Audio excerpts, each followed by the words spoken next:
Executive Council convener Leung insists that the decision to grant new free-to-air TV licenses was made after thorough discussions in the cabinet. The decision triggered an outcry when one of the three applicants was denied a license, but calls for the government to explain the reason have been rebuffed. Edna Tse reports.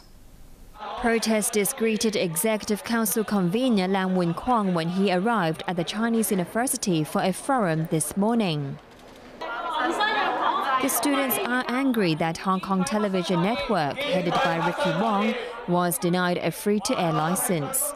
Two other applicants, iCable and PCCW, were successful and will provide competition to the existing terrestrial networks, ATV and TVB.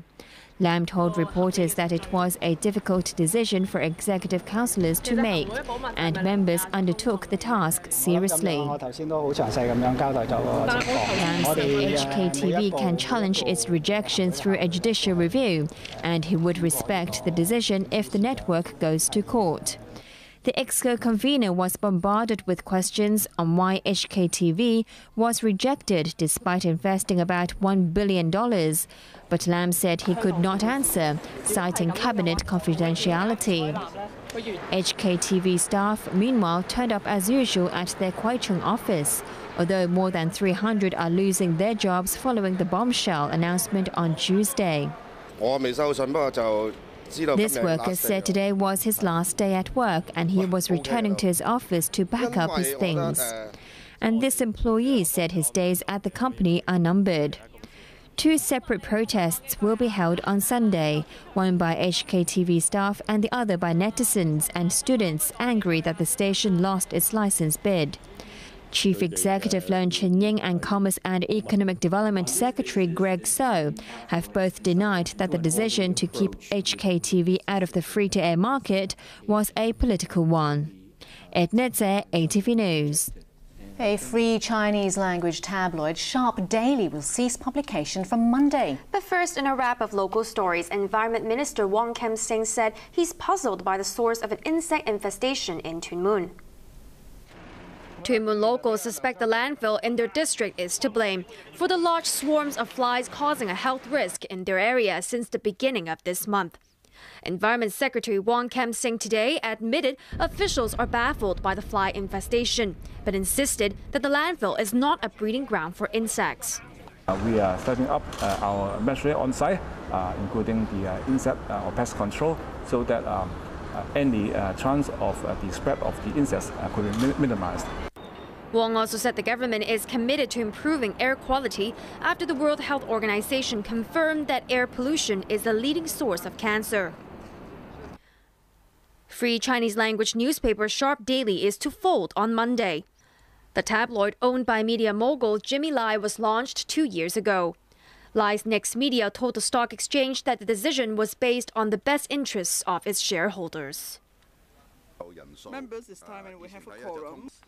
The House Committee has agreed that next Wednesday lawmakers will discuss how Hong Kong is handling its demand for an apology from Manila for the bus hostage crisis which left 8 SAR residents dead in 2010. The two sides have agreed to hold talks on the issue, but many legislators are pressing for sanctions to force Manila to apologize.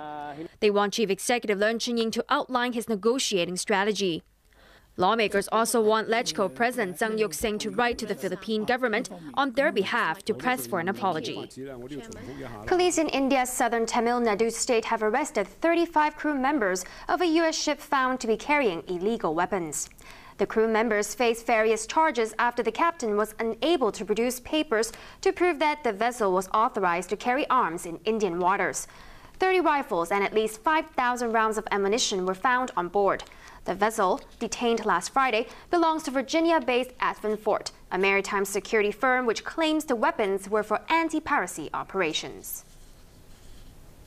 US President Barack Obama has lashed out at his Republican rivals, blaming them for causing completely unnecessary damage to the economy by forcing the partial shutdown of the federal government. But further damage was avoided when the Republicans and Democrats agreed at the 11th hour to restore government funding. Edna Tse reports. U.S. Vice President Joe Biden greeted employees at the Environmental Protection Agency in Washington as they returned to work after a 16-day shutdown. Across the U.S. Capitol and the country, hundreds of thousands of federal workers forced to stay at home by the closure also made their way back at work. It's kind of stressful. I didn't think it would last this long, but I'm glad it's over, and there's a whole lot to catch up on. The shutdown was inevitable after hardline Republicans refused to approve a spending bill in a bid to press President Obama to make concessions to his signature health care reform. Obama refused to budge, and with the economy losing billions of dollars and the looming prospect of a debt default, the Republicans buckled. They and the Democrats cobbled together a bill at the last minute to end the shutdown and lift the U.S. debt ceiling.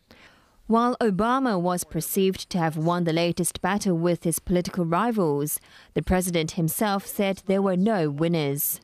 That's not a surprise. That the American people are completely fed up with Washington.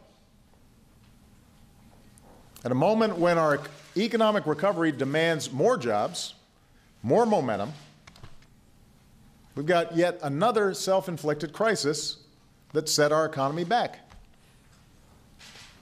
And for what? There was no economic rationale for all of this. Now there are fears that the U.S. may see a repeat of the problems early next year because the congressional deal extends government funding for only a few months.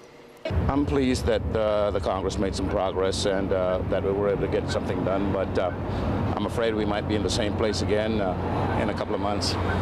For the moment, though, local and foreign tourists are returning in numbers to museums and parks that were closed during the shutdown. Time now for sports with Leung. And what's on the menu tonight? There's a football story with a difference. But first, tennis. British ace Andy Murray has been honoured by royalty, while Joe Wilfried Tsonga has moved into the quarterfinals of the Vienna Open.